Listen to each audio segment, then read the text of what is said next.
ఉదయం మేము తెలంగాణ వ్యాప్తంగా రైతులు గోసపడుతూ ఉంటే మరి ప్రతిపక్షంగా మేము ప్రజలకు సేవ చేయడానికి మేము ఏదైతే మా మాజీ మంత్రివర్యులు ఈరోజు ఉదయం పాత బస్ స్టాండ్ దగ్గర జిల్లా సహకార సంఘం వ్యవసాయ విక్రయ కేంద్రం దగ్గరికి విచ్చేసినాడు.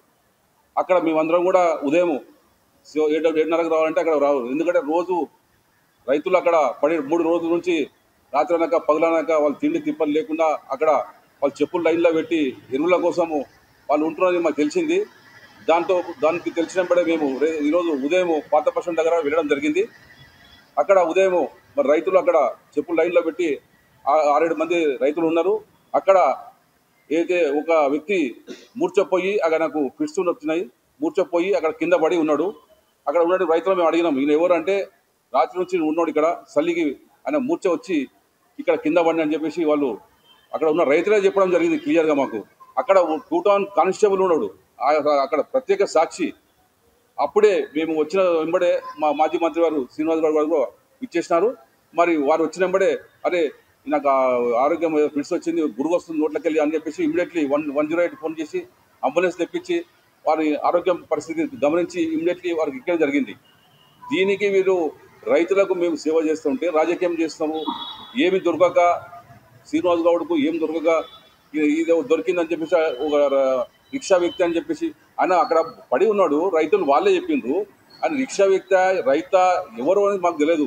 ఆ రైతులే చెప్పిండ్రు ఆయన రైతు మేము ఎరువుల కోసం వచ్చామని చెప్పి వాళ్ళు క్లియర్ వాళ్ళు రైతులు చెప్తేనే మాకు తెలిసింది.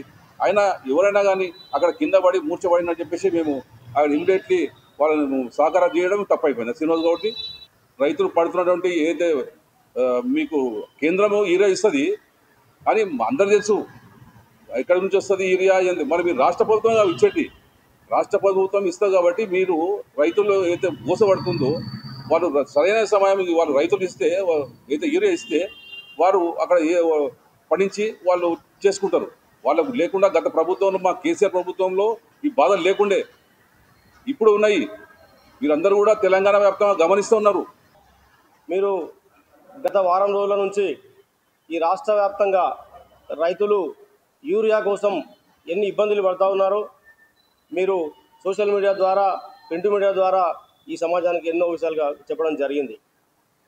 అయితే మహబూబ్నగర్లో కూడా ఈ కాన్స్టిట్యూన్సీలో కూడా యూరియా కోసం అన్వాడలో కానీ మహబూబ్నగర్ మండలంలో కానీ మేము రూరల్లో కొన్ని గ్రామాల రైతులు చాలా ఇబ్బందులు పడుతూ ఉన్నారు.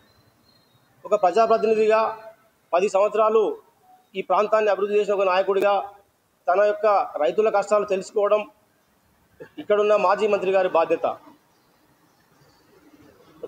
ఒక ప్రజానాయకుడిగా వారి ఎంబడిన రైతుల గురించి తెలుసుకోవడం, వారికి న్యాయం చేయమని ప్రభుత్వానికి విన్నవించడం అన్న బాధ్యత. అందులో భాగంగానే ఈరోజు ఉదయం పాత బస్ స్టాండ్ దగ్గర ఉన్న DCMS ఎరువుల కేంద్రం దగ్గరికి వెళ్ళి రైతులు పడుతున్న ఇబ్బందులను తెలుసుకొని ఆ విషయాన్ని గవర్నమెంట్ దృష్టికి తీసుకుపోయిన ఉద్దేశంతో వారు ఈరోజు పర్యటనకు వస్తే అప్పటికే వారు రాకముందే ఒక రైతు కాకపోతే రిక్షావాడు కావచ్చు, కాకపోతే అక్కడ ఆయనకు రిక్షా వాడానో కారు నడిపే వాడానో లేకపోతే హెలికాప్టర్ నడుపుతానో తెలియదు. అక్కడ అందరూ రైతులు ఉన్నారు, దాదాపు 100 మంది దాకా రైతులు ఉన్నారు. ఆడ ఎరువుల విక్రయ కేంద్రం ఉన్నది. అక్కడ కామన్గా ఎవరు ఏమనుకుంటారు, అక్కడ రైతులు ఏమనుకుంటారు, రిక్షా వాడని ఎవరు తెలియదు. అక్కడ కామన్గా మా మంత్రి గారు అతన్ని అప్పటికే అర్ధగంట అయింది అంబులెన్స్ ఫోన్ చేసి, మీ దరిద్రం పాలన వల్ల అర్ధగంట అయినా కూడా అంబులెన్స్ రాలేదు. మీ దరిద్రం పాలన వల్ల అర్ధగంట కూడా అంబులెన్స్ రాలేదు. ఈయన వచ్చిన తర్వాత మళ్ళీ 108 ఫోన్ చేసి అంబులెన్స్ తెప్పించి ఆయన కొంత సపర్యలు చేసి మా కార్యకర్తలు మా నాయకులందరూ చేతులు కాళ్ళు రాసి తాళాలు చేతిలో పెట్టి అతను హుటాహుటిగా హాస్పిటల్కి పంపించారు. అది అక్కడ జరిగిన సంఘటన. ఆయన ఏమనుకుంటారు మా మంత్రి గారు ఏమనుకుంటారు, అక్కడ అందరు రైతులు ఉన్నారు, ఎరువుల విక్రయ కేంద్రం కూడా కామన్గా ఎవరైనా సరే రైతు అని అనుకుంటారు.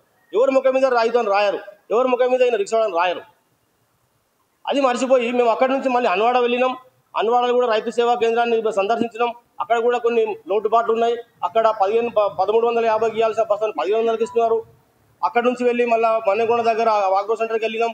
అక్కడ కొన్ని ఇబ్బందులు ఉన్నాయి. దాదాపు 100 మంది రైతులు ఉన్నారు. ఒక్కొక్క సెంటర్కు 300 బ్యాగులు మాత్రం వచ్చినాయి. డిస్ట్రిబ్యూట్ చేయడానికి అధికారులకు ఇబ్బంది అవుతూ ఉన్నది.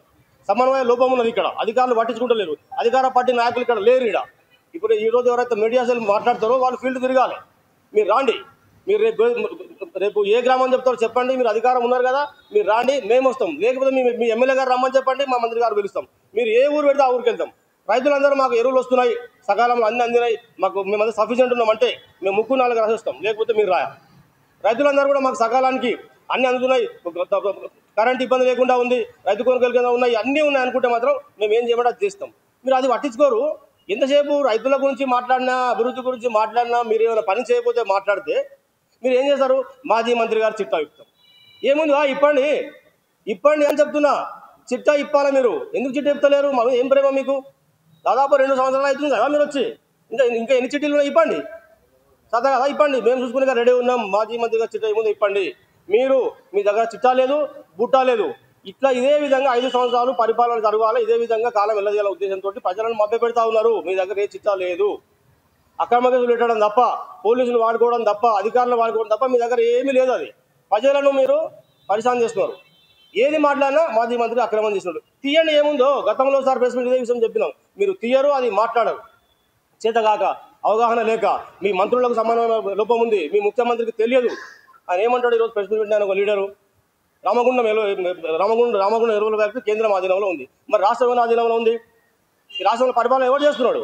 మోడీకి అప్పచెప్పండి. మరి సీఎం గారు పోతారు కదా, ఇప్పటికి 52 సార్లు అయింది. మోడీ దగ్గరకు ఒకటి రాసిచ్చి వచ్చాడా రాష్ట్రాన్ని? చేత కాదు, మీకు అవగాహన లేదు. ముందే ఎవరైనా ఒక ముఖ్యమంత్రి కానీ ఒక మంత్రి కానీ సమీక్ష జరపాలి. పోయిన సంవత్సరం వానలు ఎట్లా పడ్డాయి, ఈ సంవత్సరం ఎట్లా పడ్డాయి, ఎన్ని లక్షల ఎకరాలు సాగైంది, ఇప్పుడు ఎంత అయింది, ఎన్ని ఎరువులు మనకు అవసరం ఉంటాయని చెప్పి ఒక ఇంటెంట్ పెట్టి దానికి సంబంధించిన బిల్లు పెట్టి పంపాలి. అది చేయరు. ఏమంటే అడిగినాం, వాళ్ళు ఇస్తలేరు. అంటే అడిగినాం ఇస్తలేమంటే నువ్వేం చేస్తున్నావు? మరి మా పరిపాలన ఎందుకు అట్లా ఉంది? మరి మా పరిపాలన చేయలే కదా. సరే, ఎక్కడో దగ్గర దాడిన వీడియోని తెచ్చి అది చూపిస్తారు. మీ వీడియోలు 100 ఉన్నాయి. మీ వీడియోలు చూస్తే మీ ముఖ్యమంత్రి గొంతు కోసం కావాలి. అంత గలీజ్ మాటలు ఉన్నాయి రైతులు తిట్టేవి. అవి కనిపిస్తలేవా మీకు? మాట్లాడితే వ్యక్తిగతం మాట్లాడతారేందా? మేము ఏం మాట్లాడుతున్నాం? ప్రజల గురించి మాట్లాడుతున్నాం. మీరు ఎన్నికల్లో ఏమైతే చెప్పినరో ఏంటి సార్ అని మాట్లాడుతున్నాం. సరే భయ్, మేము తప్పు చేసినాం, మంచి చేసినాం, ప్రజలు మమ్మల్ని దూరం పెట్టినారు. 5 సంవత్సరాలు మీకు అధికారం ఇచ్చారు. అదే 5 సంవత్సరాలు మిమ్మల్ని అడగమని మాకు అధికారం ఇచ్చారు.